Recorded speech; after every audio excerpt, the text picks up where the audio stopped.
السلام علیکم ورحمۃ اللہ وبرکاتہ۔ آج ہم ایک اور وظیفے کے ساتھ آپ کی خدمت میں حاضر ہیں۔ امید کرتے ہیں آپ سب لوگ خیریت سے ہوں گے۔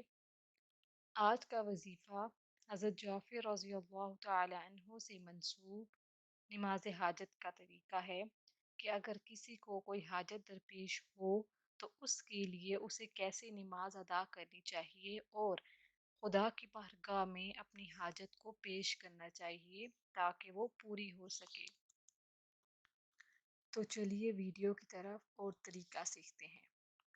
محمد بن جعفر بن محمد بن علی بن حسین بن علی بن ابو طالب رضی اللہ تعالی عنہ سے روایت ہے کہ میرے والد کو جب کوئی حاجت لاحق ہوتی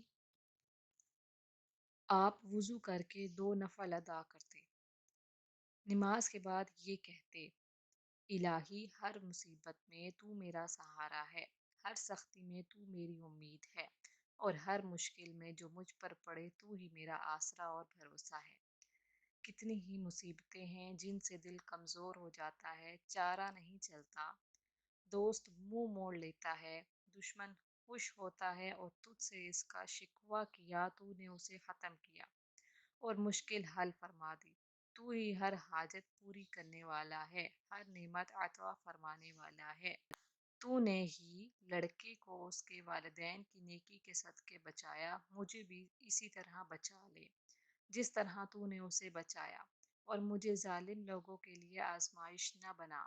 الہی میں تیرے ہر نام کے واسطہ سے سوال کرتا ہوں جسے تو نے اپنی کتاب میں ذکر کیا یا اپنی کسی مخلوق کو سکھایا یا علم غیب میں وہ محفوظ ہے، اور میں تجھ سے سوال کرتا ہوں تیرے بزرگ بزرگ بزرگ نام کا صدقہ جس کے وسیلے سے جب بھی تجھ سے سوال کیا جائے تو لازمی طور پر اپنے فضل و کرم سے عطا فرماتا ہے، کہ محمد صلی اللہ علیہ وسلم اور آپ صلی اللہ علیہ وسلم کی آل پر درود و سلام نازل فرما، اور میرا تجھ سے سوال ہے کہ میری حاجت پوری فرما۔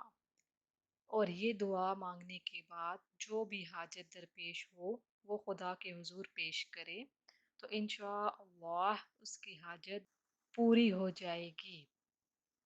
اس وظیفہ کو صدق عمل سے کریں تو آپ کو اس وظیفے کے بے شمار فائدے ملیں گے۔ جاتے جاتے ہمارے چینل کو سبسکرائب کر دیجئے اور ہمیں اپنی دعاؤں میں یاد رکھیے گا۔ جزاک اللہ۔